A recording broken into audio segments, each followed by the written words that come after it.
Sorry to interrupt. Are you okay? I need to get out of a toxic relationship. Why don't you start by telling us what brought you here? My boss, he's different. You can't get him out of your head. No. I need your assistance. I'm coming, Master! Oh, you feel like he could destroy you with the snap of his fingers. Wouldn't even need to snap.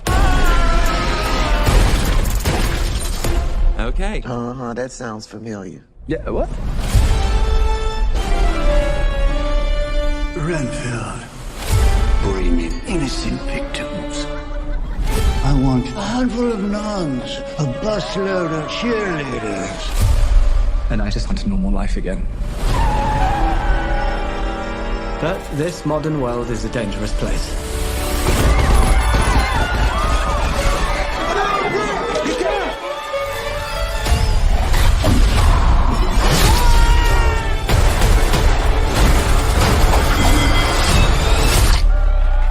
Thank you. You saved my life. Did I watch you cut a guy with a decorative serving platter? It's all in the wrist. Let me explain. My boss gave me this power. In return, I tend to his needs, including care, feeding. You bring in people to eat? You're like the guy that gets the villain's Postmates. But if you were to stop focusing on his needs, what would happen? He won't grow to full power. Exactly. He won't grow to full power. What? That's so weird. Why would you phrase it like that? But yes. Hi. Are you here for the meeting? Well, come on. No! No! Some call me the Dark One. Others, the Lord of Death. To most, I am Dracula. Okay, obviously we're dealing with a little bit more than just narcissism here. Now, let's eat. Hello, everybody. Welcome to the latest episode of Fresh Cuts. This is Mike. Joining me as always is Mr. Venom. What's up, Venom? Greetings and salutations, Rage Cagers. Yeah, I'm doing pretty well. How the hell you doing, Mike? I am doing pretty well. It's been a busy weekend. A two-release weekend. Well, actually more than two releases, but we'll be talking about a couple movies this week. So this is our first episode of the two. So, yeah, the start of a busy week to come. Also joining us as well, it's Don and Ellie. What's up, Don? How are you? What's going on, guys? Always great to be here. All right. So, if anyone that listens also is on the group page, you knew that this past week we did not release an episode just due to the timing with all the releases that I just alluded to. So, we're going to be covering at least two of them, and then maybe the main show will be recording soon as well.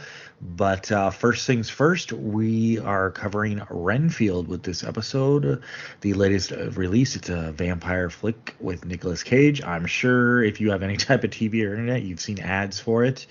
And the synopsis is as follows.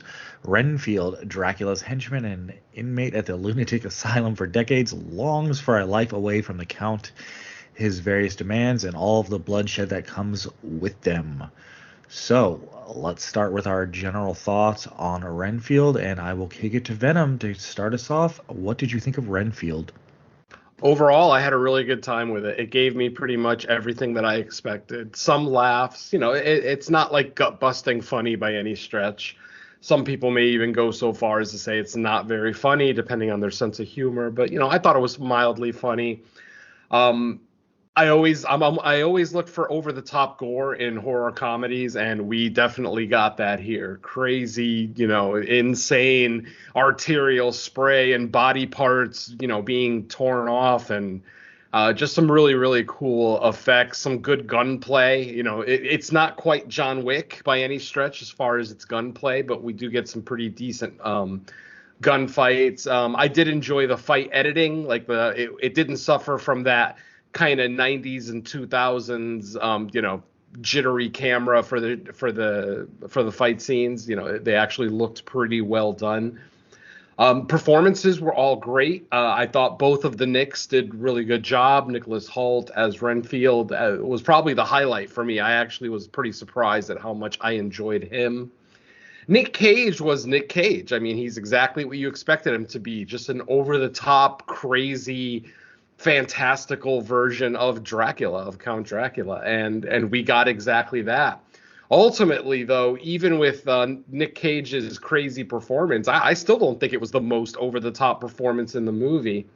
Ben Schwartz as Teddy Lobo was just caricature mob idiot, and he just warmed up to that role so easily. It almost seemed like a very natural performance, but it was so over the top, hammy the way that he, portrayed Teddy Lobo. But ultimately, I had a pretty good time with it. I think the biggest flaw with the movie is going to be Awkwafina. And the only reason I say that is because Awkwafina is Awkwafina. In every fucking movie and television show she's ever been in, she is Awkwafina. Whether it's Shang-Chi, Nora from Queens, this movie, any movie or TV show that you've seen her in, she is Awkwafina. So if you like Awkwafina, I think you'll be okay with her performance in this movie. If you're not a fan of hers, if she actively annoys you, then this is not going to be the movie for you, because she does play a fairly large role in this movie. She's easily one of the top 3 billed stars here. So she's going to get a lot of screen time. And if you're not a fan, yeah, she's probably just going to annoy you. I myself like Awkwafina as of right now.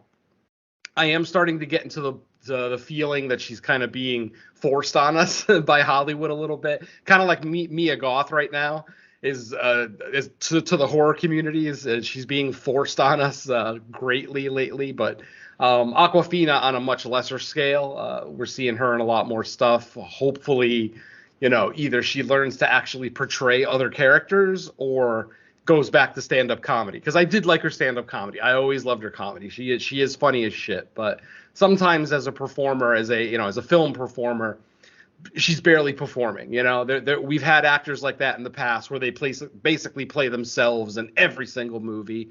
Awkwafina is solidly another one. You get the modern day take on this with, modern day organized crime, mob bosses, things like that, kind of intersecting with the world of Count Dracula. And for the most part, it works out for me. It is a horror comedy, so I'm going to forgive a lot of its craziness, a lot of its unbelievable factors, things like that. But ultimately, I had a good time with it. I did not expect much going into this movie. I did accidentally see the trailer for this before some other film that I watched last month, and I didn't necessarily regret seeing the trailer, because it's not like it gives it much of anything away. We know who Renfield is, and we know how their dynamic is going to work. I like the social commentary, obviously, with toxic relationships, it kind of the major theme here, but, obviously themes of gaslighting and things like that are still in here. Just, it's a very topical film in a lot of ways. So it's not a masterpiece by any stretch. It's nothing that's going to be in my top 10 by the end of the year, but ultimately it gave me just a cocaine bear. It gave me exactly what I wanted. And that was just a fun, entertaining time. That I may actually go see again. Mrs. Venom was out of town this weekend, so she didn't get to see it with me. So I may potentially go see it again. I mean, I enjoyed it that much that I'm willing to sit through it a second time. So yeah, overall, really, really good time with Renfield. Personally, I think you're going to get what you expect. So there you go. All right. We'll throw it over to Don next for his general thoughts on Renfield. Yeah, I don't have too much else to add. I'm kind of right there with him. I really liked it. There's a lot of great stuff here. The codependency angle is really well handled. I really like the way that kind of brings together the support group that they have established in here. Kind of, actually gives them a reason for being there instead of just just being, some random fodder that he needs to, to put that kind of storyline into, motion. And, that's sort of like what you would have expected their purpose for being, is to just, give him the power to do something, but then, like they kind of just disappear from the film, and then you don't really see or hear from them again. This one kind of keeps them together, and they make it a little bit more involved than I thought they would be, which is which is something I really like. I really like the master servant relationship between Dracula and Renfield. It's handled pretty well. I actually really like this, and something that I didn't know Venom brought up was that they actually, superimposed Cage and Holt into the classic vampire scenes, and they had, like a retelling of the Dracula-Renfield relationship, and they had, Renfield, they had, Cage, version of Dracula superimposed over like Lugosi and a couple of the others, but it played out as if that was kind of like their relationship all along. I really like that part of it, and they kind of kind of like just help with the immersion, just kind of like seeing like little stuff like that. The comedy is a little hit and miss. I do agree that some of it didn't necessarily hit, but I do feel that there was enough laughs to justify it being called a horror comedy to say per se.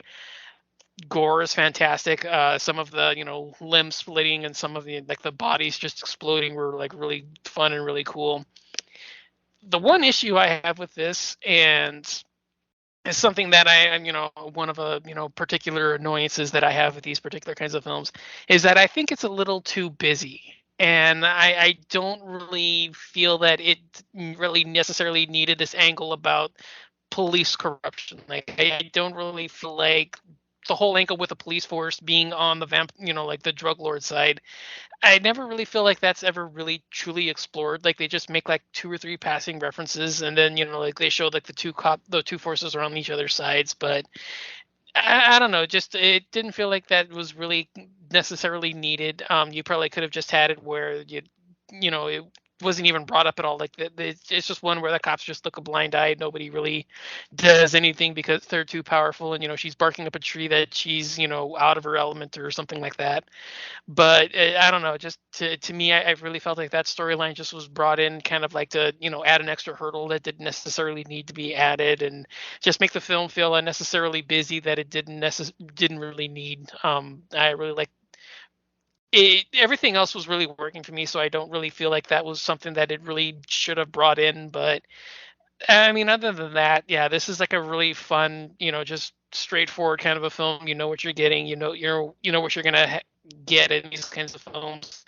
Nothing's really too much of a shock. Everything's kind of like paint by numbers. You know what's gonna happen to people as soon as you see them. But I don't mind that. That that can provide some fun times. Just letting the expectations play out, because you don't have to be surprised every time for a film to work. And this is kind of like this is like a perfect example of that.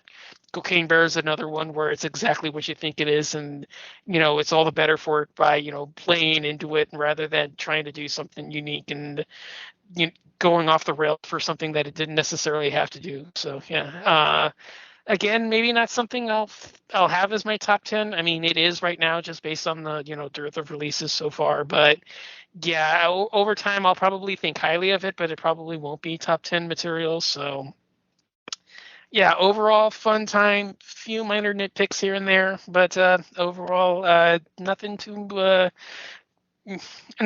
controversial, and nothing you have to immediately rush out to see, but definitely worth a watch if you're interested in this kind of film. Yeah, before Mike goes, I want to point out before I forget to say it that I do agree with Don that at points in this movie, it feels like 2 different movies were mashed together into one. One movie is about this, gritty cop who's a good cop, in a precinct full of dirty cops trying to bring her father's murderers to justice. And then a second movie that's Renfield and Dracula. And at times, the tonal shift was kind of weird, because you'd see like a really hardcore kill scene with Dracula, and then it would go to like the mob boss's mansion. Or the police station or something, and it's like it just was a kind of a hard tonal shift at times. It did work for the most part, but yeah, I mean, if you're really savvy, a really savvy movie viewer, while you're watching this, it looks like they took 2 45-minute scripts and just kind of mashed them together into 1 hour and a half long movie. Not necessarily a complaint, just an observation. Yeah, I can see that. Yeah.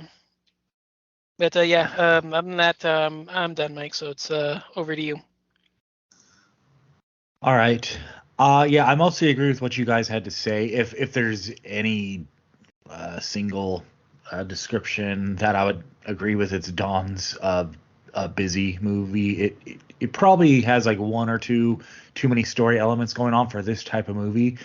It doesn't hurt it too much overall, but it does feel a little unnecessary. But for the most part, I like the comedy. I enjoyed the gore. There was a couple moments where I think there was a fight scene at an apartment complex where it's like, yeah, they kind of went over the top of the CGI blood and stuff. But other than that, there was other blood and stuff that was fine. Nick Cage as Dracula, add another notch to his belt of like fun, cool, over the top performances. It's funny because you would think Nick Cage Dracula has got to be at the top, but I wouldn't even consider it like his most over the top, but it's on the list, and he embraces it. I like that he's that type of person that he takes roles like this, fully embracing chewing up scenery. He kind of delivers what people probably expected and wanted out of him as Dracula. Overall, I would say the movie is pretty good, but I think it's definitely elevated by the cast. I like the cast for the most part. I agree with Venom. Awkwafina is pretty much Awkwafina in every movie. She's not bad or anything. It's just that you pretty much expect that character from her at this point. I agree with like the cops kind of being dirty was like something introduced, almost really unnecessary. Not much going into it, or not much leading up to it. Just kind of happens. What else can I say? Decent. So I really like the flashback stuff. Like, we don't get a ton of it, but kind of like when we get the origin, kind of like how Renfield got hooked up with Dracula. That stuff was cool. I did like the support group kind of backdrop for Renfield. That was a cool way to introduce it and kind of show like allegories between like when the therapist or I guess when the therapist host is trying to help with everything, and you see the allegories between that and like what they think he's talking about and what he's actually talking about. The kind of overlap there. That was pretty funny.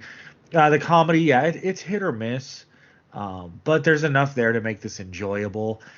If I had to, between this and Cocaine Bear, I would probably lean a little more towards Cocaine Bear, maybe just because the animal gone crazy. I think maybe I just thought Cocaine Bear was maybe a little more funny, the style of comedy, but that's not really to detract from this. I still had a good time. I would still say go see it, especially if you're a Nick Cage fan.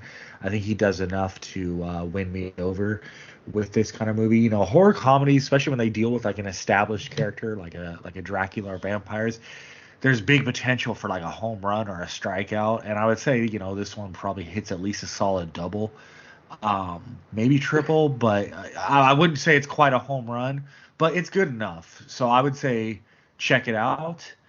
What else did I say? I thought it was paced pretty well. It went by pretty fast. And I would say, in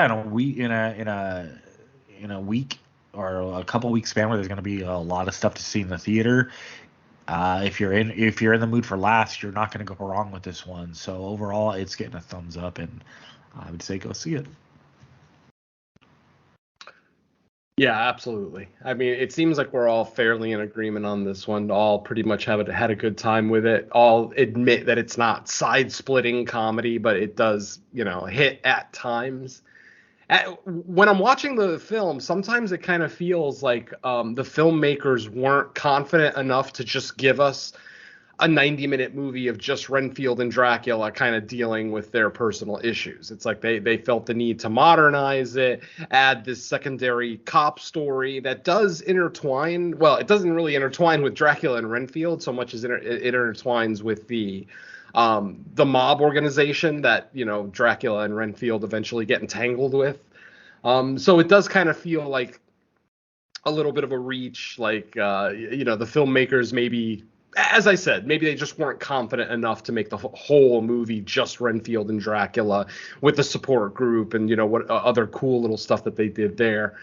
But it's not necessarily a detriment to the film either. It's one of those movies where you could see where there could be improvements, but overall you're happy with what you were presented with. You're not upset. You're not pissed off that you spent the time on it. Overall, I think most people are going to enjoy this movie, especially if you curb your expectations. I mean, if you've seen the trailer, you know what you're getting. I mean, because the trailer consists mostly of the therapy scene, one of the few therapy scenes in the film, and those are really some of the more enjoyable parts of the film. Like, that's probably where most of the good comedy in the film comes from. Sadly, not from Awkwafina, but from the support group and just these different personalities who all kind of have the same problem, but with different people.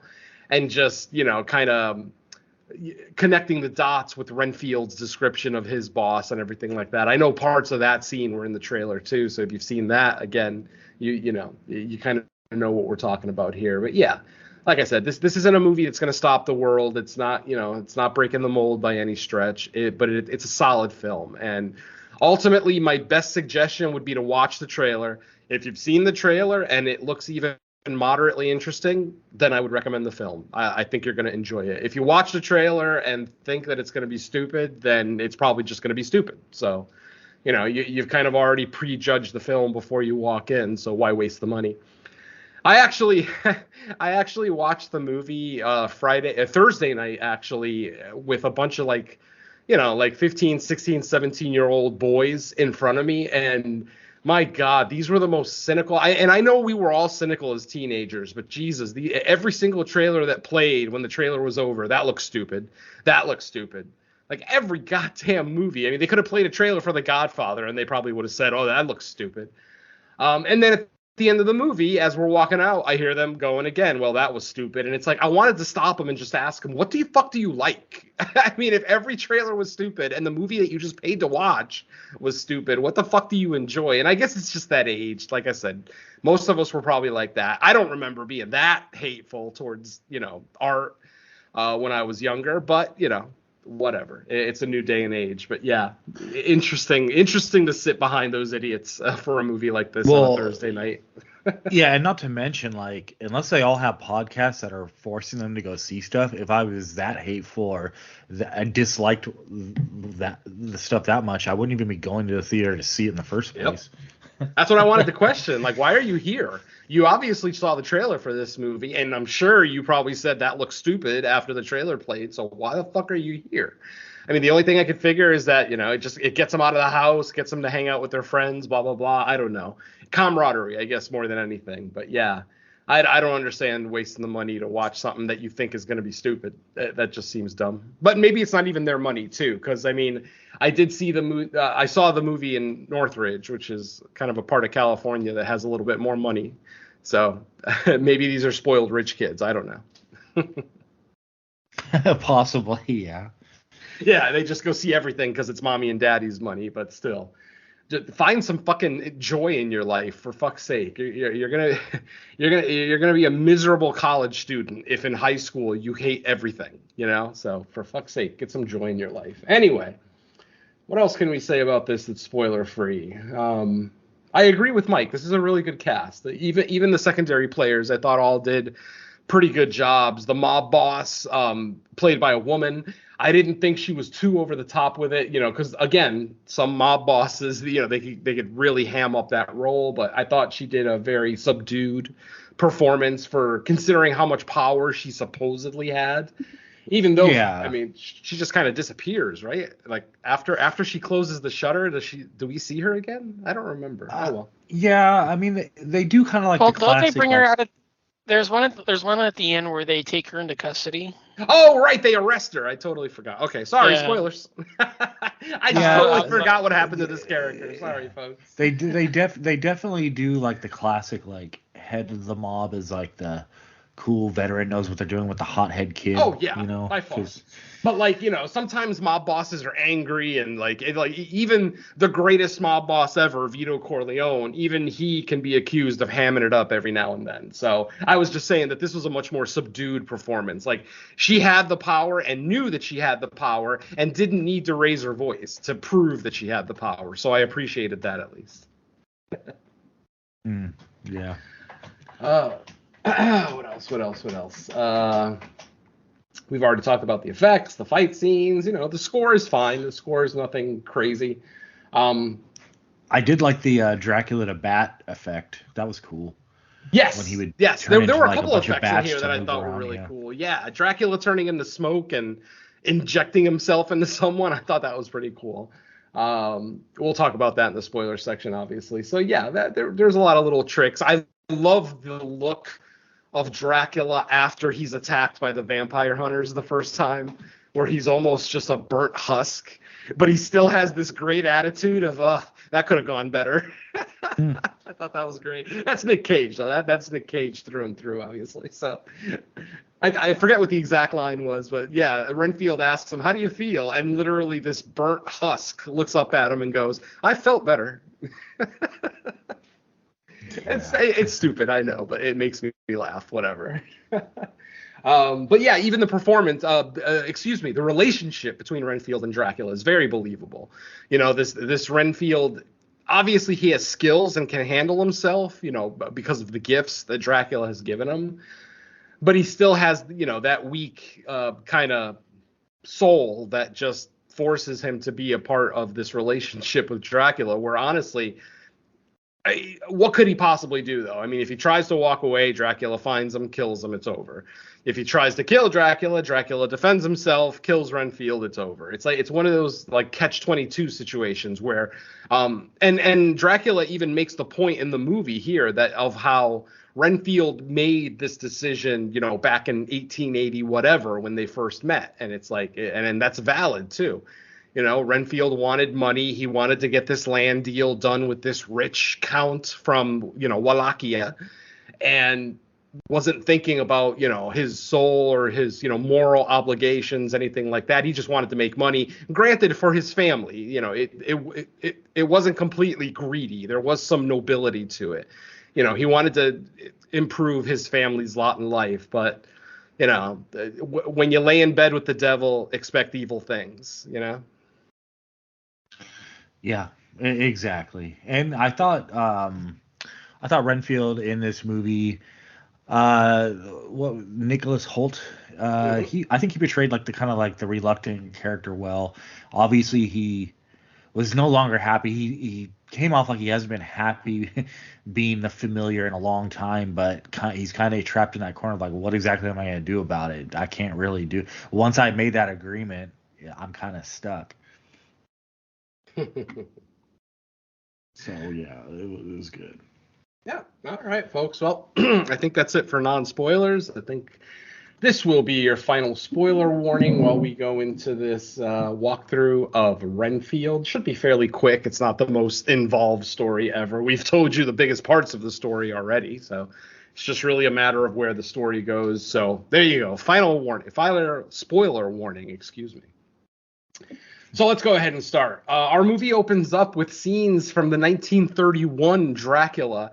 But as Don mentioned earlier, either the actors were superimposed over them or they just reshot those scenes, because they do look beautiful. They look great. Either way, we see Nicolas Cage and Nicholas Holt portraying Dracula and Renfield in those famous scenes from 1931, the famous scene where they meet in the dining hall, the famous "I never drink wine" line, you know, stuff like that. So that was very appreciated because I thought that stuff looked great. I mean, if you didn't know any better, you might actually think Nicolas Cage starred in 1931 Dracula. So, and after that, basically, our movie opens up with after this 1931 kind of revisit. It kind of fast forwards to 90 years later. It's slightly more modern times.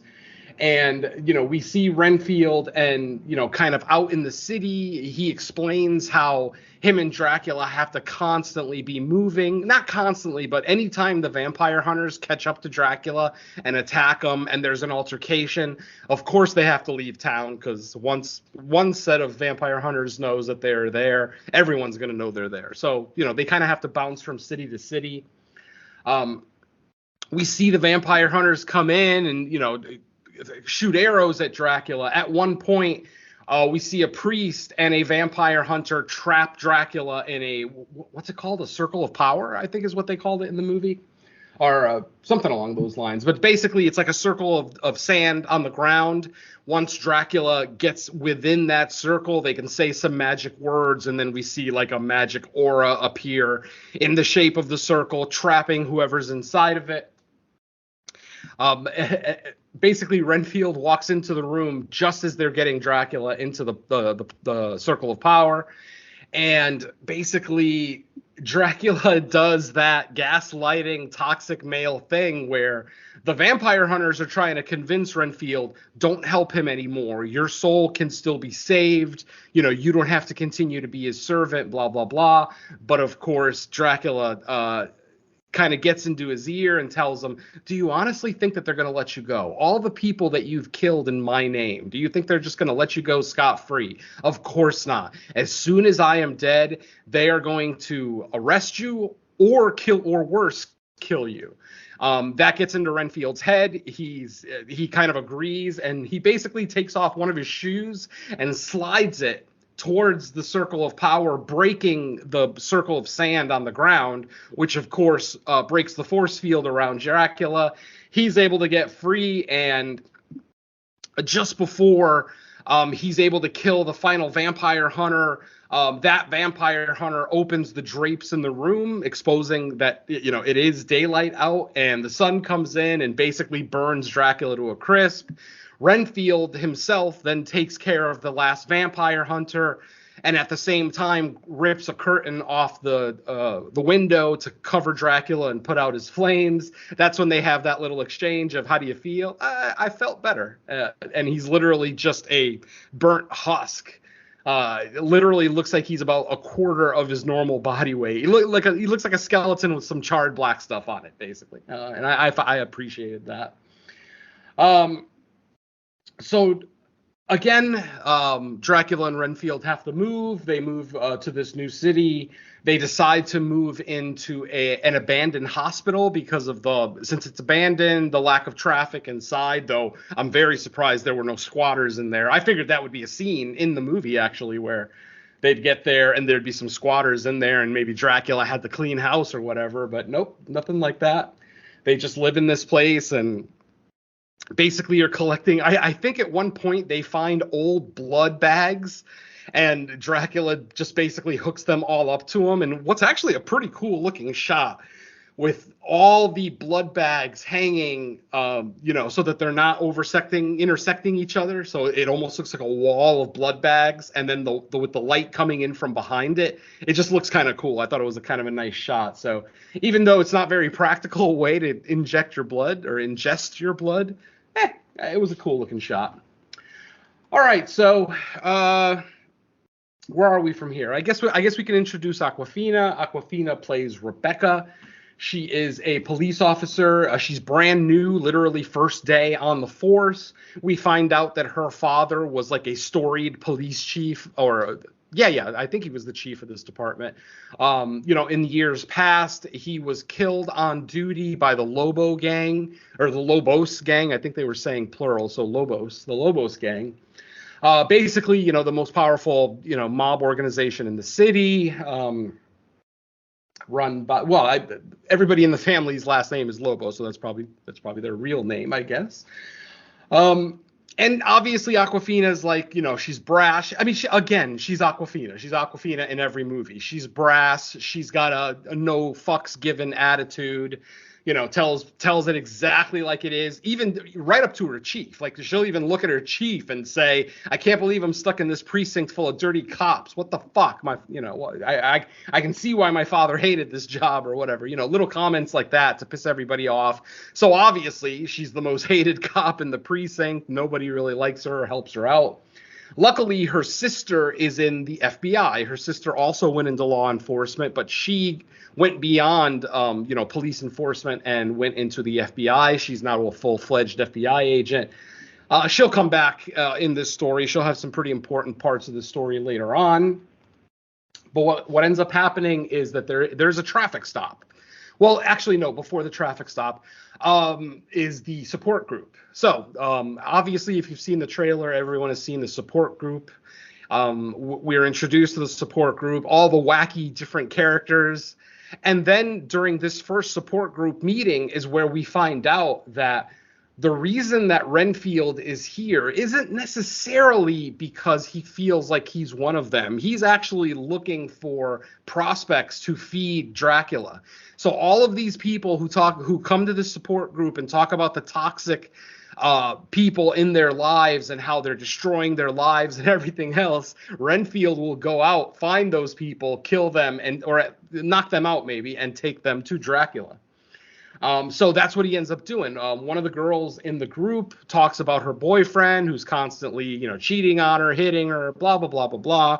Renfield instantly is like, okay, I got a new victim. So he goes and finds the guy.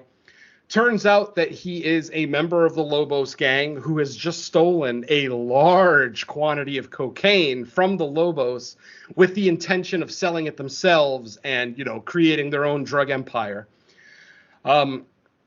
Renfield shows up here and, the guy that he's after, this girl's boyfriend, and then two of his friends are there. So there's 3 total people there. They're talking about, what they're going to do with the drugs, what they're going to do with the money. One of the guys in the group is like terrified that, we stole all this cocaine from the Lobos. There's no way they're not going to send somebody to kill us. And then in walks Renfield, this skinny, pale, white British guy, not acting menacingly in any way. He just walks in and instantly they all think that he's an assassin from the Lobos gang. They all instantly start apologizing. At one point, Renfield makes some kind of comment about, well, you can't just give it back, what you've taken away. They think he's talking about the drugs. He's obviously talking about the girl and her feelings and her freedoms and everything. So they're literally just throwing all these bricks of cocaine back at Renfield saying, fuck it, take it back. At that moment, the real assassin from the Lobos gang shows up, and he is Apache Joe. And there's actually kind of a funny line in this movie about Apache Joe where Teddy Lobos is in the car. He's the driver. He drove Apache Joe to the site to take care of these 3 guys. And he's on his phone talking to another member of the gang, like one of the higher-ups, a capo or something. And he says, oh, no, we're cool. We're going to be done here in a minute. I brought Apache Joe. And the guy goes, dude, that's racist. And Teddy's like, no, it's not racist. He's not even Apache. Which is fucking why it's racist. But that's still, I found that line to be fucking, it tickled me. Obviously, Renfield gets caught up in the altercation between Apache Joe and the 3 guys who stole drugs from the Lobos. Obviously, there's a big battle. We've seen the trailer where Renfield has these ridiculous fight skills whenever he eats a bug. Basically, he's eating a bug. He explains it as Dracula gets his life force power from humans, from drinking their blood. Dracula also gave him the ability to steal life force from other creatures, but obviously Renfield's unwilling to kill a human for himself, so he eats bugs. And apparently the life force that he gets from bugs is just enough to give him like 5 minutes of invincibility. Any video gamer knows what, a short burst of invincibility is like. And that's basically what Renfield gets from eating a bug. He ends up killing all 3. of the drug dealer, of the guys who stole the drugs, and then he ends up punching Apache Joe's head clean off. My friends, I'm talking straight Jason Takes Manhattan punch. The clean cut, the head goes flying out the front window of the warehouse and hits Teddy Lobos's car on the side. So literally the head hits the side of Lobos's car. He freaks the fuck out and just takes off. Goes back home and kind of has to explain to his mother. This is where we meet the mother, who is, as I said, the leader of the Lobos. Bella Francesca Lobo is her name. And, you know, of course, she puts out a hit on the guy. You know, they don't know who he is, obviously, but they do have a cell phone picture of him. So she puts out a hit on him. Eventually, Teddy Lobos figures out that he was seen at the hospital, the abandoned hospital that they're staying at. So they get a crew together. That they heavily arm themselves. They go to the hospital to try to take out Dracula. Excuse me, not Dracula. They don't know about Dracula at this point. They're there to take out Renfield, and they don't know who Renfield is at this point. All they know is that this random guy killed some of their members. So they go there. And basically, and I'm skipping a lot, folks. I'm sorry, but yeah, just to get through this. Basically, at the hospital, they end up finding Dracula. Dracula ends up killing every member of the hit squad except Teddy Lobos. And then Dracula, Teddy Lobos, as the last guy left alive, Dracula starts questioning him. Why are you here? What are you looking for? And then Teddy Lobo pulls out his cell phone and says, we're looking for this guy. He killed, 5 or 6 of our guys, protecting the innocent, which obviously, as soon as he said protecting the innocent, that turned Dracula off immensely. How can my Renfield be protecting the innocent when he's basically my Grubhub driver who goes and gets my dinner? Which kind of pisses off Dracula a little bit. So he ends up making a little bit of a deal with Teddy Lobos because earlier in the film, Dracula actually lets Renfield know what his ultimate plan is. And this is totally unbeknownst to Renfield, and that's that Dracula is planning to dominate the world. Yes, he has a plan for world domination, where he's basically just gonna, not hide in the shadows anymore, just be out in the public. But obviously, he can't do that by himself. He needs to pull together an army or an organization, or he needs followers. He needs soldiers. So when he runs into Teddy Lobos and Teddy lets him know that, hey, man, that's what we're all about. We're all about evil. We're all about dominating the world. And then that's when Dracula's gears start turning and he's like, maybe if I join up with this Lobos gang, them being the most powerful gang in the city, maybe I'll be able to move forward with my world domination plan. So at this exact moment, while Teddy Lobos and Dracula are chatting, there is another large group of assassins going after Renfield, who is now kind of entangled himself with Awkwafina through different events, through an event, a big fight scene at a restaurant earlier in the film. They end up kind of getting close, a little bit closer. Renfield actually makes the comment that I've never seen someone stand up to someone more powerful, because at one point Teddy Lobos walks up to Awkwafina's character and puts his gun right up to her head and says, see, now you know what it's like to be your daddy. But then Awkwafina does not bitch out. She's like, fuck you, shoot me. Fuck you, I dare you, shoot me right now, right here. If you're such a big badass, go ahead. And Renfield, you could see his eyes light up. He's never seen a tiny little weak human stand up to someone who's obviously more powerful than them. A gunfight ensues. Renfield saves everybody, blah, blah, blah. That's how their relationship starts. So like I said, at the moment that Dracula and the Lobos are kind of getting together and meeting, another large group of assassins, this one consisting of both mob members and cops, because we did, a couple of us did mention earlier that this entire precinct is fucking dirty. They're all owned by the Lobos, except for Awkwafina, whose father was murdered by the Lobos while on duty. So, of course, she's the only non-dirty cop. She's the only cop not on the Lobos payroll on the precinct. So at this point, Awkwafina's character is now a fugitive. So they send this hit squad to Renfield's apartment. Yes, Renfield at one point in the film, develops a sense of freedom after going to one of his support meetings, and they kind of instill this sense of independence in him. He goes out, he rents his own apartment, decorates it. He buys a whole new wardrobe, which is very anti-Renfield. It's all colorful, it's jeans and sweaters and cool stuff like that. So anyway, this hit squad goes to Renfield's apartment, and this is probably one of the restaurant scene is probably the first really violent scene in the movie, but this one is like the big one because we're talking, I don't know, 3 or so, maybe more dozen people getting killed, and literally we see people's arms getting ripped off and used as clubs. We see people getting their heads punched off. We see at one point Renfield does like a knee drop on one of the dirty cops who's kind of partially hanging off a ledge and literally fucking cuts him in half. And there's this glorious explosion of blood. CG blood, yeah, but it's kind of to be expected with these big Hollywood movies. But just a great gory scene. Like I said, lots of John Wick style gunplay, decent fight scenes, decent gunshots, blah, blah, blah. Awkwafina and Renfield end up escaping, but they understand that Dracula has now kind of hooked up with the Lobos. So they formulate a plan where Awkwafina calls her sister to try to get some help, some inside information on some of the murders in the city, the potential connection with the Lobos and her father and everything else, blah, blah, blah, blah, blah.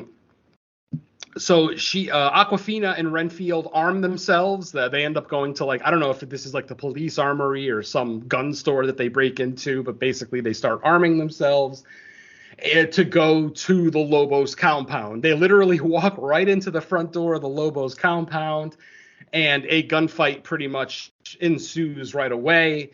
At this point, Dracula and the Lobos head are still upstairs talking. They hear the gunshots and they understand that, Renfield must be here and ready to go. So yeah, we get this, again, big fight scene. At this point, we also get the reveal that Dracula has given the Lobos gang members his gifts, the gifts that he gave to Renfield so that he could be like a super powered fighter. He also gave them to all the members of the Lobos. Renfield still, though, is able to get through all of them, and he has this spectacular kill scene on Teddy KGB. Did I say Teddy KGB? Excuse me, Teddy Lobos. I'm watching Rounders way too much. Teddy Lobos does like a high jump to do like a jump attack against Renfield. Renfield is able to counter the attack with a kick, with like a double leg lunging kick. And at that point, we get an X-ray of Teddy Lobos's body, and we literally see first his back break, and then every bone in his body. It's almost like a ripple effect, like a water. Every bone in his body breaks all the way up and down, so that when he lands on the ground, he literally spits up a fucking cloud of blood, and he's pretty much dead. Very satisfying death, because like I said, Teddy Lobos is probably the piece of shit of this film. So we get upstairs, and Awkwafina ends up meeting the head of the Lobos. She's got a gun pointed at her the entire time, and I'm just screaming in the theater, just shoot her, just shoot her, just fucking shoot her. The other thing, too, is that Awkwafina's sister has been kidnapped by this point by the Lobos, so they've got her in custody. So I can kind of sort of understand, okay, you don't want to kill the only woman who might know where your sister is, but I'm kind of petty. I'm sorry. If I got the upper hand on a mob boss, I'm putting a bullet in their brain that fucking second, but I guess that's just me. So Awkwafina doesn't shoot at the mob boss, and eventually the mob boss is able to close all the blinds in the room. They've got those automatic blinds, that are push button. She ends up closing all the blinds and hitting the bricks, just fucking disappearing out of there. And of course, Dracula shows up. And this is when Dracula and Awkwafina have their first direct meeting. At this point, Dracula has a couple of members of the Lobos wheel in Awkwafina's sister to show that she is already dead. They have already killed Awkwafina's sister. She's dead and bleeding on the gurney that they wheeled in. And then he starts talking to her almost like a friend, like, hey, I can save your sister. My blood has healing abilities. We see that earlier in the film, too, when Renfield gets a nasty cut across his belly to the point that his intestines are coming out. Dracula, spills a little bit of his own blood right on the wound, and the wound heals up. So that's something new that I didn't really know about. I thought that was kind of cool. So Dracula explains to her that I can bring your sister back, not in the vampire way, but literally bring her back to life, with my blood. My blood is healing. She decides, Renfield walks in at that exact moment, basically telling her, don't do it. That's exactly what he said to me. He makes promises that he'll never keep, blah, blah, blah. Awkwafina, obviously, at this point is very distraught. She's already lost her father. Now she's lost her only sibling. And she kind of says, okay, and agrees with Dracula to the point where she actually walks up to him and embraces him. Almost like, she's saying, okay, go ahead, save my sister, and I'll join you and the Lobos. But at that same moment, she tries to hit the switch for the blinds, the automatic blinds. And unfortunately, when she hits the switch, they don't flip right away. They don't turn. And she's hitting the button over and over again, realizing that the blinds aren't opening. And then she just goes, oh, shit. And Dracula obviously realizes what's going on at that moment, blah, blah, blah. They're able to work together. Eventually, the blinds do open up so that Dracula is a little bit more weakened, if you will. But no, they still have a pretty knockdown, drag-out fight. I don't remember the actual final blow. You guys might remember. It's cool that sunlight doesn't automatically fry him. It obviously weakens him and hurts him, but he can still try to flee. Exactly, which he does. He ends up fleeing to another part of the mansion. And I did like that effect work because earlier in the movie it was already established that he can turn into an army of bats. And so this time when he did that, all the bats were on fire. That was pretty cool. Yeah. Oh, I love that. That was great. Oh, and we skipped the smoke effect that I actually really, really liked in the movie. Earlier in the film when we were talking about the vampire hunter attack and the circle of power or circle of entrapment, whatever the fuck they called it. After Dracula gets out of that circle, he basically charges the priest that's present, turns into smoke, goes into his mouth. All the smoke goes into the priest's body, and then, of course, he basically explodes out of the holy man's body. Nothing we haven't seen before, but just kind of a cool little add-on for that particular scene. That was probably one of the better kills early on in the film anyway. So like I said, we're at our final battle. Awkwafina and Renfield, I'm calling her Awkwafina. Awkwafina and Renfield are fighting Dracula. Like I said, I don't remember specifically how they end up taking him down. Do you guys remember? It's been 4 days since I've seen the fucking movie, and I've only seen it once, but god damn it, I don't remember how they actually... I think Dracula and Renfield are fighting, and then it turns out that Awkwafina has managed to somehow resurrect the sphere with the cocaine. Oh, she ended up fighting. Yep. Yeah, they're fighting, so they're distracted, and then she's somehow managed to construct an energy field using the cocaine, because with the battlefield that they've chosen is somehow the storage unit for the police with all of the, confiscated, drugs that they've busted, but it turns out that that's actually where they've been supplying it from. And so she uses the, confiscated cocaine to construct a barrier using I think she said it was some kind of Wiccan spell or something that she found online. Yes. Yeah, you're right. Yeah, so it's something like that. Yeah, No, something you're like right. that. I You don't. you actually Yeah. nailed it. Yeah, it all came flooding back as soon as you said it. Basically, earlier in the film, Renfield talks to Aquafina about that ring, that ring of entrapment. And apparently the idea stuck in her head because later on, when they're in the middle of that fight and she notices the bricks of cocaine off to the side, yeah, she goes ahead and makes her own circle. As soon as Dracula basically lunges forward for the final kill, she says the quick magic words, and Dracula is trapped in the circle. He's floating above the air. You know, he's literally off the ground, just totally trapped by this circle. At this point, Renfield and Aquafina grab multiple weapons. One of them grabs an axe. One of them grabs a mace. And then they just start beating the shit out of Dracula. I mean, just tearing him apart. Literally, we see them cut his body up into pieces, set it on fire. Then they, like I said, they cut his body up into little pieces. They took those little pieces and they set them in cement, but not like one big block of cement, literally like little cute. I think they actually used ice trays, and they literally put little chunks of Dracula in each section of the ice tray, covered it with concrete, and then took all the concrete ice cubes and just spread them out throughout different parts of the city. We hear Renfield's voiceover saying something along the lines of, "I'm not convinced Dracula is dead. I'm pretty sure he'll be able to come back from this, but at least it's going to be long enough that I'll be able to live my life." You know, basically he's saying it's going to take well beyond his mortal years for Dracula to like reassemble himself and come back. So they do kind of leave the window open for a sequel, but you know, I mean, it's very much a Halloween Ends type ending. Like, you know, when you see it, it's like, oh, okay, they're not coming back. Obviously, with vampires, there's a supernatural element, and they may potentially come back. Blah blah blah. But yeah, we end up getting a final scene, if I remember correctly, of Aquafina and Renfield kind of just enjoying, you know, the post-fight glow, if you will. Blah blah blah. I don't think there was a post-credit scene. So I think that is Renfield 2023, my friends. A very terrible, mind you, that was a terrible walkthrough only because I've seen 4 movies in theaters this weekend, and I'm about to go see my 5th tonight. So I've just seen so many movies. And obviously I can't take notes in the theater, so it's kind of hard to remember every single scene. But yeah, there it is, Renfield.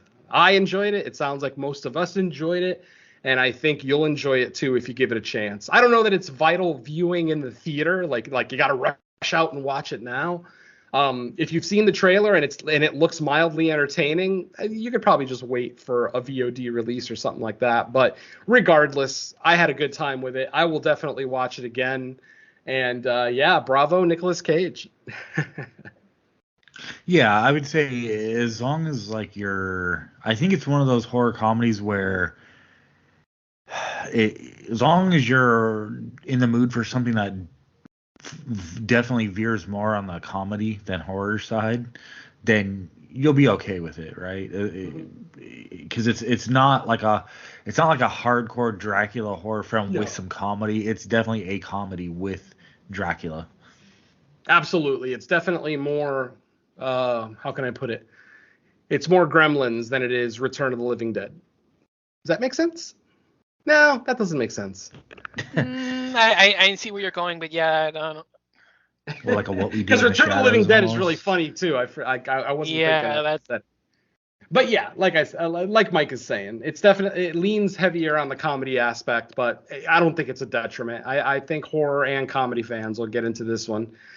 Like I said, if you're a comedy fan and you're looking for like, you know, side splitting, you know, just my stomach hurts at the end of the movie type comedy, this ain't the movie for you. But I think there's enough comedy, enough horror, definitely enough blood and gore to satisfy the majority of the people that go check it out, especially if your expectations aren't too high. Again, this is a horror comedy with Nicolas Cage as Dracula. You know what you're going to get. So there you go. What are you going to go see tonight? Nefarious. Oh, Tonight is Nefarious. Cool. Yeah, I've seen. What did I see this weekend? Renfield, Pope's Exorcist, Beau is Afraid, and I watched Super Mario again because that movie is fucking awesome. And I'm going in Nice. nefarious tonight. Cool. All right. Well, with that said, it's going to wrap up our discussion on Renfield, but let's find out what else everyone has for people to listen to. So, Venom, what do you got?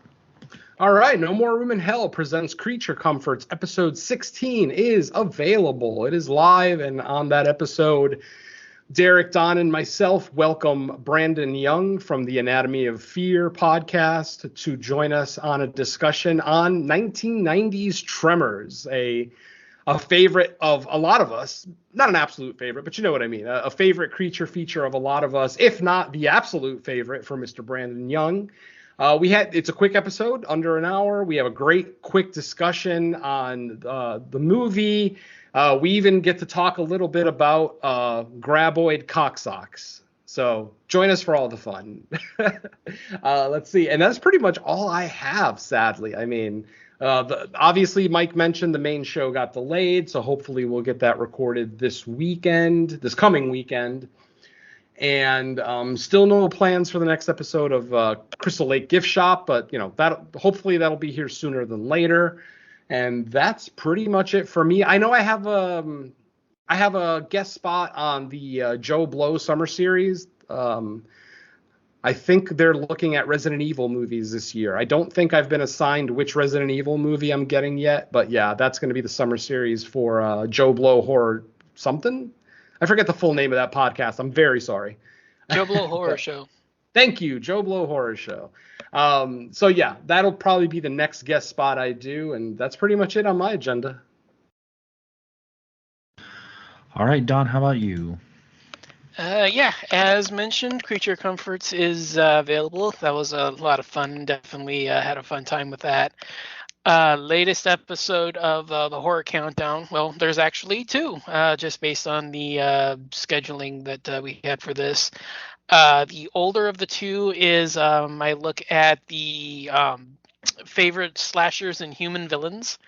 So, your Jasons, your Michaels, your Freddys, serial killers and all that kind of fun stuff.